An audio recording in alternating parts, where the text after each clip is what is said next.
1962, to the end of the Delano Great Boycott, Cesar Chavez led a movement against agricultural inequality. The United Farm Workers of America empowered Mexicanos bent over from Bakersfield to Lodi, standing united against the mistreatment of the people responsible for feeding this nation. Abuela y abuelos, tías, tíos, primos y hermanos, who picked, processed, and packed the produce their pockets couldn't afford to begin with. Backs breaking, bones aching, harvesting healthy fruits and veggies, the bounty of California's breadbasket that almost never blessed the tables of far middle families. When I was 13, my belly was a clenched fist, protesting days without a proper meal, couch cushion diving, trying to find as much change a boy with no job possibly could.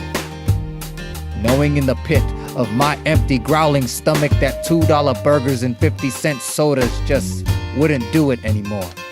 My grandfather, changing from picker to pickpocket, even if you gotta rob and steal from chumps for their change, just see it as them paying for you, your friends, your family to eat. Even as the grease from them fries begins to choke you. No looking past the poisons Chicano swallow. Type 2 diabetes leaves us blinded, numbed, and dismembered. They make food manufactured to control our population. Death grip on your manhood. Erectile dysfunction affects us at twice the rate of güeros. We eat this crustacean because we have no choice.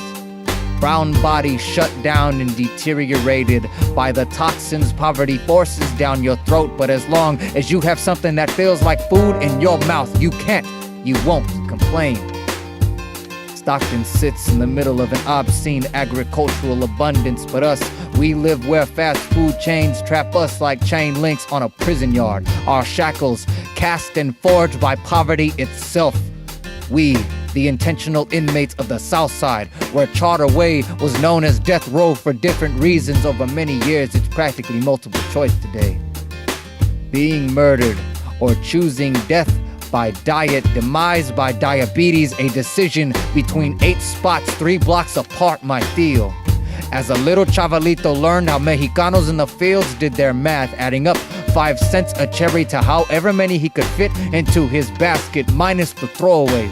Minus the ones too small, minus the ones not ripe enough, he brought home $15 a day, praying the division of his labor would work to feed a family of 7. And here I am, history unchanged, attempting to stretch $2 change as far as possible to buy as much as possible, like broke families have done for centuries. Sometimes I wonder if there's any difference between counting cherries or change anymore. If it's any more worth digging through cut up couches, rather searching through branches that fell off on their own. Sometimes I wonder if I could pick the stars out of the night, would my wishes really come true? If I were to pick the sun out of the sky and seize this food from growing, whose plate would be more empty, whose belly would hurt more? The pickers are those we pick for. Because it seems like no matter how much produce I pick, no matter how much profit gets counted, nobody will ever truly have enough. And everybody's got to eat.